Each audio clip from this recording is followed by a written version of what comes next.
Planning a wedding? Afraid it's going to be a disaster? Relax, don't worry, I'm here to help.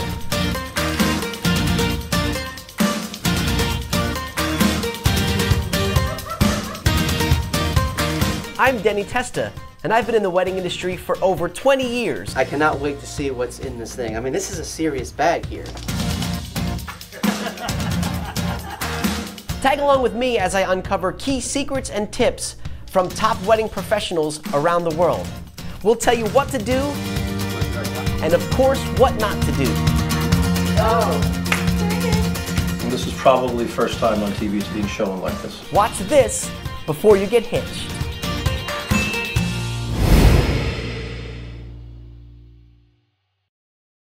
Hey people, Denny here. So today we talk about something I'm super passionate about. We talk about fashion, and what better place to be than here with my man Michael Duru, who's Mr. Fashion himself. Man, you always got some sharp outfits on, man. Well, you have to represent what you sell. Yeah.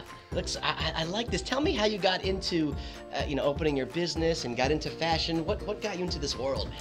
Well, you certainly don't get into this to be rich off of it. I mean, this is a passion that you have to have developed over years. My father was a tailor, and this is a sort of a family love affair that we have. My brother and a number of other people are involved. But our instinct desire was always to give people a looks that people maybe did not have, or the information or the fit was something that was lacking in their lives, and we saw like an opportunity that, hey, maybe we could do it better than others. Yeah. And your dad won. Yeah. Like, what did he win? My father, we're third generation. My father in the 1970s entered a tailoring contest overseas, and he was the top tailor of his generation, and therefore he was sponsored by the fashion houses to come to the United States, and started out doing that, and we sort of picked up the mantle and continued on. Now, how was that growing up with your dad? Were you into fashion? Were you like, get away from me with all Well, this? he was more of a tailoring oriented, and a lot of the tailors of the old school were like, my way or the highway. And I think our generation sort of said, okay, wait a minute. The fundamental background of having the tailoring, is there, the fits and understanding, but then the generations that are coming on, fashion started really mattering to people, how they looked an individual, and personal style started interjecting into it. And as you could see, the trend right now with the slim-fitting suits, I think my father's generation never really tolerated. Half of the things that we wear now, that's appropriate, would never have been appropriate back in those days. Right.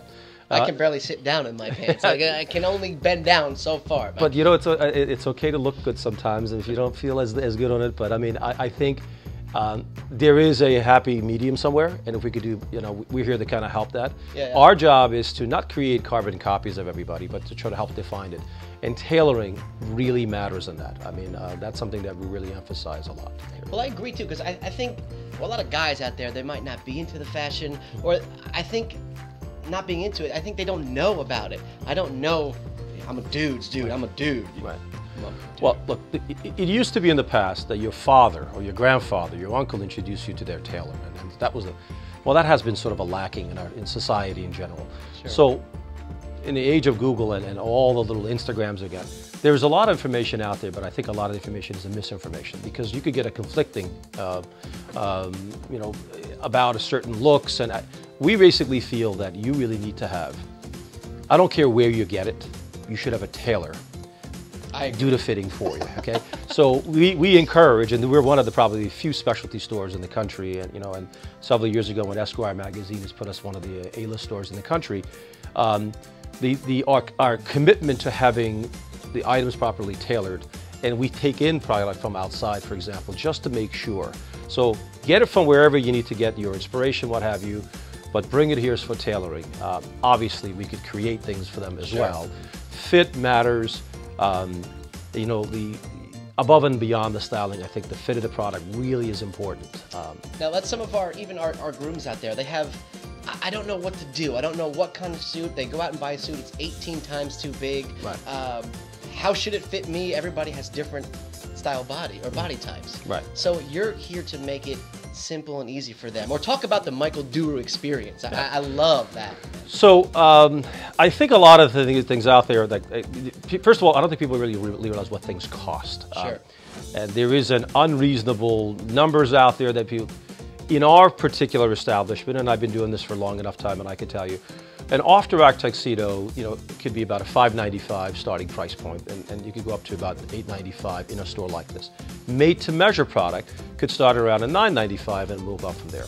Now, what do you get from that? I mean, the only thing that limits you in custom is imagination and wallet size. Outside of those parameters, you know, we could pretty much create anything that you want to create.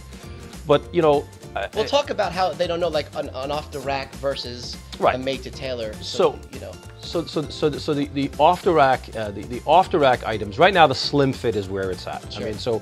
I mean we have like an example of one over here back here, but the slim fit tuxedo and the navy tuxedo, that seems to be really driving the business for the last 2 seasons. The off-the-rack philosophy, there's in minimum 17 different measurements are taken on a custom, and off-the-rack there's only, you know, there's 7 or 8 different measurements that you can kind of modify it to.